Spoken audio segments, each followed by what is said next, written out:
예, 이번에는 지난 시간에 이어서 어, 그 통계에 관련돼서 통계 또는 연관성, 코릴레이션에 관계된 것들을 좀 설명을 드리도록 하겠습니다. 이것이 설명이 되어야 다음에 할 그 차원 축소에 대한 것을 제가 이야기를 할 수 있기 때문에 살펴보도록 하겠습니다.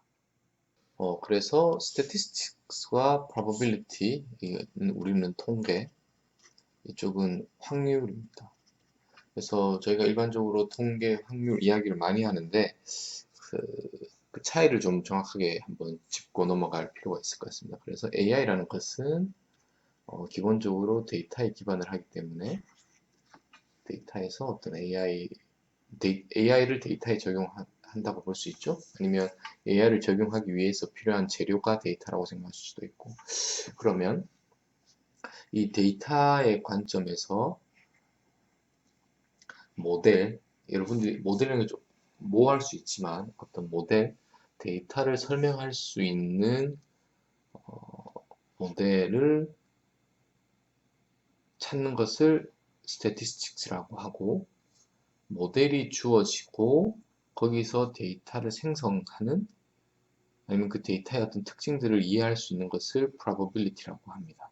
그래서 statistics와 probability는 독립적으로 떨어진 것이 아니라 데이터와 모델 사이에서의 방향성에 따라서, 그래서 항상 statistics를 하기 위해서는 probability를 이해하고 probability를 하기 위해서는 statistics를 이해해야 됩니다. 그래서 이러한 관계성을 여러분들이 좀 마음에, 머릿속에 한번 염두에 두시고 통계적인 관점에서 살펴보도록 하겠습니다. 통계 스태티스틱을 할 텐데 여러분들이 뭐 대부분 뭐 다양한 예시를 들겠지만 이런 경우를 한번 생각해 보겠습니다. 전체의 데이터들이 있다고 하겠습니다. 그러면 모든 엘리먼트들을 이 데이터셋에서 다 포함하는 것을 우리는 population이라고 합니다. population. 그, 그, population.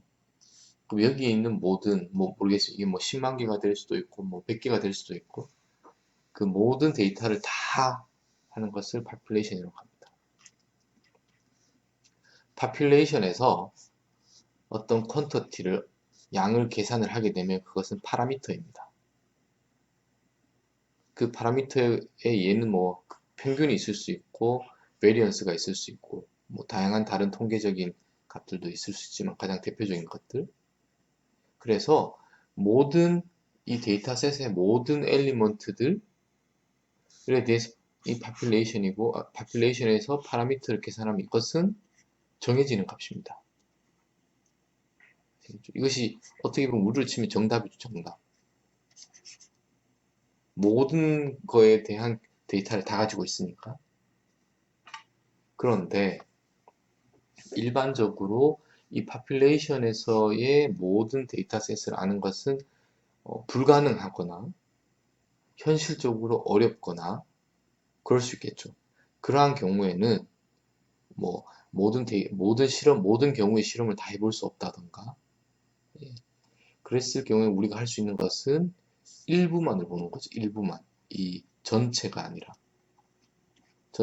아주 일부만을 보는 서브셋입니다. 서브셋. 서브셋을 저희가 population에 좀 상반된 의미로 작은 서브셋을 샘플이라고 합니다. 샘플. 그 샘플에는 하나 또는 그보다 이상의 어떤 observation들이 있겠죠. observation들이. 몇 개의 엘리먼트들만 들어가 있는 겁니다. 전체 엘리먼트가 아니라 몇 개의 엘리먼트만이 늘 취한 것을 population에서 저희는 샘플이라는 단어를 씁니다. 샘플. 그 샘플 안에는 observation이, set of observation이 있겠죠. 그러면 이 샘플에서 계산된 퀀터티는 저희가 statistic이라고 합니다. 그래서 이 샘플들의 평균을 취하면 뭐 제가 이렇게 바로 표시를 하겠습니다. mean인데 전체, 여기서 말한 전체의 mean이, population의 mean이 아니라 샘플이기 때문에 샘플 mean입니다. 그 다음 variance를 하면 샘플 variance. 뭐 두 가지의 변수의 관계면 샘플 correlation. 자, 여기서 전체 파퓰레이션에서 민을 계산을 하면 항상 그러니까 전체 하면 값이 나오겠죠. 하지만 샘플은 제가 예를 들어서 여기서 100개만을 고른다고 하겠습니다. 그러면 고르는 방법은 무수히 많죠. 100개를 고를 수 있는 방법이. 그래서 뭐 가장 심플하게 랜덤하게 뽑았다고 하겠습니다. 그래서 하나의 샘플이 나왔습니다. 그 안에는 100개의 옵저베이션이 있습니다. 이 경우에는. 그러면 여기서 샘플 민을 계산하면 어떤 값이 나오겠죠? 그런데 자, 그게 하나가 될 테고 또 다음에는 100개를 고르는데 랜덤하게 골랐으니까 하나의 샘플을 만들긴 했지만 거기에 포함된 옵저베이션들은 다를 수 있겠죠. 그러면 그 X바는 뭐 같을 수도 있고 다를 수도 있고 비슷할 수도 있고 그렇게 되는 겁니다. 아시겠죠? 그리고 여기에서 uncertainty가 있는 겁니다. uncertainty가. 왜냐하면 population에서 샘플을 observation을 뽑을 때 랜덤하게 가지고 올 거기 때문에. 자, 이러한 차이가 있습니다. 그럼 우리가 궁극적으로 하고 싶은 것은 population에서의 파라미터, 평균 또는 variance 뭐 이런 값들을 계산을 하면 가장 좋겠으나 현실적으로 불가능할 경우에는 우리가 할 수 있는 것이 population의 서브셋인 샘플을 그 전체보다 작은 observation을 뽑은 샘플에서 샘플 mean, 샘플 variance 같은 statistics 값을 이것은 계산할 수 있죠. 근데 이것은 할 때마다 다르죠. 하지만 우리가 하고 싶은 것은 이 값을 가지고 진짜 값, 정답인 true한 파라미터, mean 또는 variance, population의 값을 추론하고 싶은 것이 추론을 잘하기 위한 스마트한 방법을 제시하는 것이 통계라고 생각하시면 되겠습니다. 통계. 아시겠죠? 그러면 제가 population에서 그 어떤 몇 개의 observation을 가지고 샘플을 만들어내는 과정, 실제로 실험을 할 수도 있겠지만 이것을 컴퓨터 상에서 어떻게 시뮬레이션을 하는지를 살펴보겠습니다. 그러면 저희가 이 샘플들을 만들 때 옵저베이션을 뭐 예를 들면 100개를 가지고 오지만 랜덤하게 가지고 와야겠죠. 그래서 그러기 위해서는 컴퓨터 상에서 랜덤 넘버를 제너레이트 할 수 있는 방법을 알아야 합니다. 그래서 population 또는 프로세스 또는 모델에서 그 데이터를 샘플링 하기 위해서는 뭐 예를 들어서 1000개를 샘플링 하기 위해서 넘파이에 이렇게가 있습니다. 랜드라는 것은 유니폼 디스트리뷰션을 하고 그래서 그 0에서 1 사이에 있는 값을 1000개를 제너레이트 해라 되는 거죠.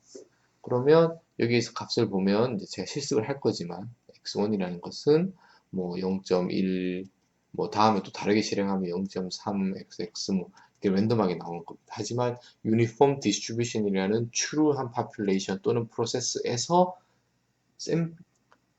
랜덤하게 populate 된 데이터라고 생각하시면 되겠습니다. 그래서 이렇게 만들어진 1000개의 데이터는 샘플인 거죠. population이 아니라. 아시겠죠? 그러면 유니폼 디스트리뷰션 제가 뭐 이렇게 표현을 했다고 하면 0과 1에서만 뽑을 수 있는 게 아니겠죠. 뭐 예를 들어서 이런 A, B, 뭐 2, 뭐 이렇게 하겠습니다. 이거를 2, 5 2와 5 사이에 유니폼 디스트리뷰션 하고 싶으면 다른 랜덤 제너레이터를 사용하는 것이 아니라 저희가 알고 있는 이것을 활용을 해서 여기에다가 3배를 하면 범위가 0과 1이 아니라 0에서 3이 되겠죠. 그리고 2를 더해서 시프트를 시켜주면 이것들을 구현할 수 있는 것입니다. 그래서 A와 B에서의 유니폼 디스트리뷰션 하고 싶으면 기존에 있는 이 0과 1의 어떤 스탠다드한 유니폼 디스트리뷰션을 매니플레이팅을 해서 구현을 합니다. 그래서 기본적인 랜덤 제너레이트 랜덤 넘버 제너레이터를 몇 가지를 알고 있으면 그것을 가지고 잘 쿠킹을 해서 저희가 원하는 디스트리뷰션을 모사할 수 있습니다. 자, 그 다음 유니폼 디스트리뷰션과 다음에 유명한 것이 가우시안이겠죠? 가우시안은 저희가 노멀 디스트리뷰션이라고도 합니다. 그래서 보시면 랜덤에 랜드 n이라고 해서 노멀을 표시하는, 역시나 1000개를 뽑는데 이야기는 여기서는 그 가우시안 또는 노멀 디스트리뷰션은 이렇게 표시를 합니다. 뭐냐 하면 평균이 0, 스탠다드 데비에이션이 1인 것에서 랜덤 제너레이팅을 한 것이 여기입니다. 그래서 가우시안 디스트리뷰션 또는 노멀 디스트리뷰션도 이 그 추론 프로세스인 거죠. 추론 프로세스입니다. 여기서는 파퓰레이션이라기보다는 뭐 파퓰레이션을 여러분들이 이해하셔도 되고 프로세스라고 이해하셔도 되고 그 프로세스를 모사한 확률적인 모델이라고 생각하셔도 됩니다. 이것은 어떻게 보면 정답이고, 정답에서 저희가 샘플링을 해서 샘플을 만들겠습니다. 그 지금 과정을 랜덤 넘버 제너레이터가 하고 있는 것이고, 그러면 이 스탠다드한 것을 가지고 있으면 이제 저희의 관심은, 예를 들면 이것은 어떻게 제너레이트 하느냐, 이러한 펑션 제너레이트를 다시 만드는 것이 아니라 얘를 활용해서 여기에다가 2를 곱하고 5를 더하면 되겠죠. 이렇게. 그리고 여기는 그 스퀘어가 들어간다는 거 여러분들이 여기 있으니까 결국 여기 들어가는 것은 variance입니다. variance. 그리고 여기에는 제곱이 들어가는 것이 아니라 2가 들어가는 것에 주의를 좀 하시기 바랍니다. 이 관계성을 좀 자세히 공부하고 싶으면 여러분들이 가우시안 디스트리뷰션에서 그 선형적으로 스케일링을 하는 것을 한번 찾아보시기 바랍니다. 자, 그리고 그 다음으로 제가 자주 쓸게 어떤 그 정수값, 인티저를 제너레이트 하기 위해서는 랜드에다가 int라는 것을 쓰면 0에서 6 사이에, 0에서 6 사이, 이건 제가 한번 그 주피터 노트북에서 한번 같이 한번 확인해 보도록 하겠습니다. 그래서 여기는 1, 2, 3, 4, 5를 마지막 6은 포함 안 되는 걸로 알고 있습니다. 이 5가지를 제가 한번 주피터 노트북에서 여러분들과 같이 한번 실습을 해서 제대로 체크업을 한번 해보도록 하겠습니다. 아니면 여러분들이 랜드 인트라는 것에 퀘스천 마크를 써서 이것의 범위가 어떻게 되는지를 한번 확인해 보는 것도 여러분들이 그래서 그렇게 해서 한번 확인해 보고, 여기서는 샘플링을 저희가 그 observation을 randomly select 해서 샘플을 만들기는 그 과정을 컴퓨터로 시뮬레이팅 하기 위한 기본적인 랜덤 넘버 제너레이터에 대해서 제가 설명을 드렸습니다. 히스토그램에 대한 것들 제가 많이 설명을 드렸는데 여기서 제가 설명을 활용을 했는데 설명을 자세히 드리지 않고 히스토그램을 보시면, 히스토그램이라는 것은 기본적으로 그 데이터들이 있을 텐데 그 데이터들을 뭐 예를 들어서 여기는 거기에 예를 들어 이 특정한 값들 값들이 여기와 여기 사이에 몇 개 포함이 되는지 카운트를 해서 그걸 찍는 겁니다. 또는 뭐 얼마나 프리퀀시가 있는지 그렇게 해서 개수를 빈에다 담는 겁니다. 그렇게 되면 이 값은 그 샘플에 보면 이 값이 observation이 많다는 것이니까 추론 프로세스에 요 사이에 있을 엘리먼트가 많다는 걸로 저희가 그래서 데이터 디스트리뷰션을 어떤 그래피컬 레프레젠테이션 하는 것이고, 데이터의 어떤 덴시티에 대한 러프한 센스를 저희에게 제공해주고, 이것이 그 확률적으로 그 덴시티 디스트리뷰션하고 근사하는 개념이라고 생각했습니다. 그래서 데이터가 주어지면 여러분들이 무조건 그 플러스를 해보고 또 히스토그램을 보는 것이 첫 번째입니다. 그래서 전체적인 내가 다루려고 하는 데이터가 어떠한 느낌으로 형성이 되어 있고 분포를 되어 있는지 여러분들이 러프하게 그것을 감지를 하고 그 다음 후속으로 더 어드밴스드한 데이터 분석을 어떻게 할 건지를 고민하시는 것이 제가 생각하기에는 수순이라고 생각을 합니다. 그래서 히스토그램은 생각보다 파워풀하기 때문에 여러분들이 그 인사이트 데이터에 대한 인사이트를 얻기 위해서 히스토그램을 꼭 한번씩 플랫을 해보시기 바랍니다.